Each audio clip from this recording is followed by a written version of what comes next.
Hi, welcome to the second vlog.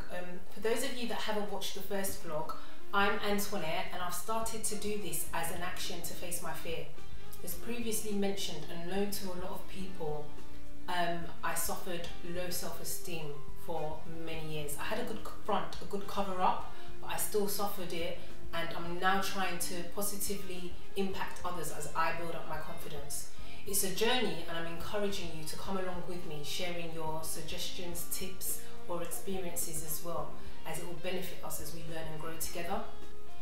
I know of many other people that are in the same situation or are silently suffering, but bottling things up isn't the way forward.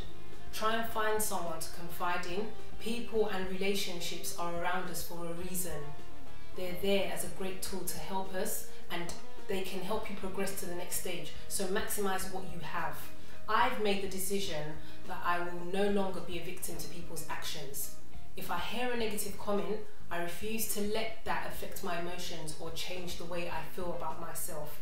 So I'm learning not to take offense when people speak to me, because 9 times out of 10 they don't actually know that they're being offensive.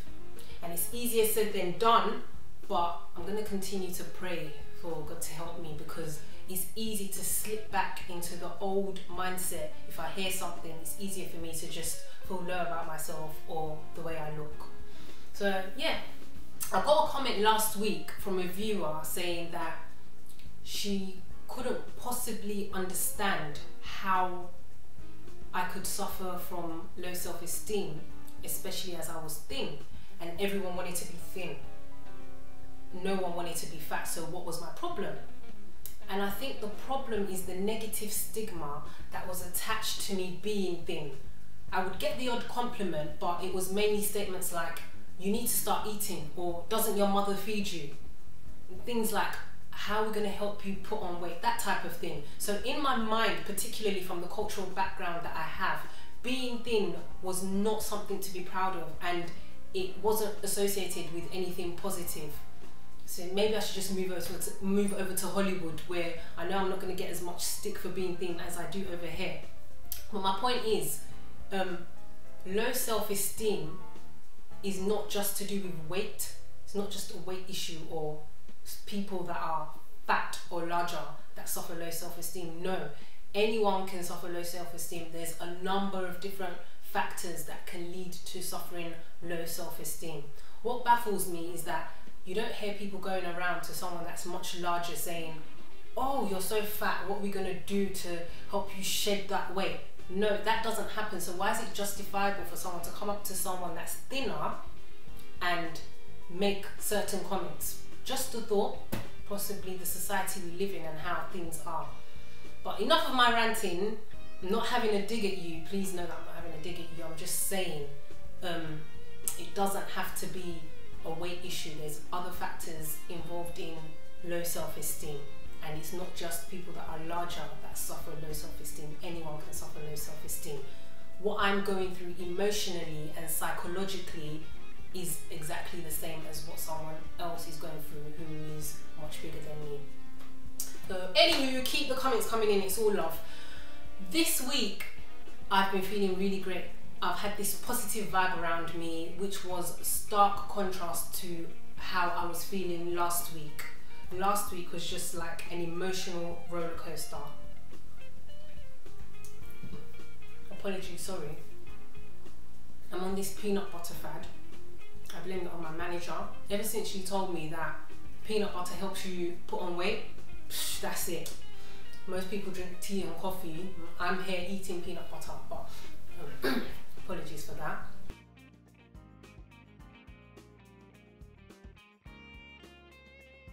Yeah, last week I was in a bit of a weird mood, in that I felt like I was getting older and half of the things that I want to accomplish, I haven't done them. And it's been playing on my mind. I've been letting time pass by and not fully utilising my potential. But then again, I'm my worst critic. Don't get me wrong. I'm very grateful for the beautiful life that I have and the positive things that are happening around me, especially stepping out in faith to start doing this vlog. But on the other hand, I feel there's like so much more to pursue and conquer.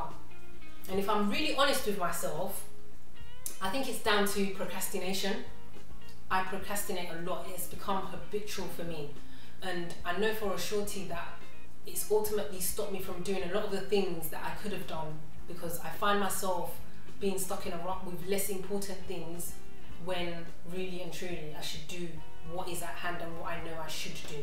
So procrastination is a paralysis, it's a success killer, and with this new freedom that I'm experiencing comes this sense of determination to go out and do what's necessary. So the bad habit of procrastinating, I'm trying to break out of it. I've made that quality decision to take action of that area of my life, but trying to let go, oof, it's just a bit, I know, easier said than done, as mentioned before.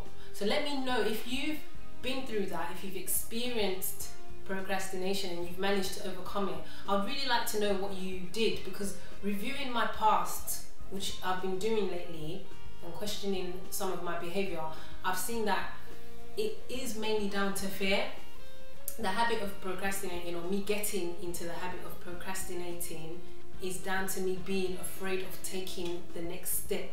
So my new philosophy for this stage of my life is take fear out of the equation, now think of what you can do. I can officially say that I've got a quote. Take fear out of the equation, now think of what you can do. So whatever it is you need to do, be it getting in contact with that particular person, filling out the application form, or signing up for those extra classes that you've always wanted to do but never gotten around to doing it, I just suggest you do it. Because not taking action can lower your self-esteem, because you're in this indecisive state and not being confident. But if you make that decision to take the step, you mentally enter into a state where you find out that it's not as bad as you thought it would be, or it's not as tasking as you thought it would. So next time, just think about it. Can I do this? If I didn't have fear there, would I be able to do this? Or would I do this if I wasn't fearing what would come, or what could be, what if, the ifs and the buts and the everything? Just take it out. Until next time, stay spruced up, and remember, it's one step at a time towards becoming confident. Bye.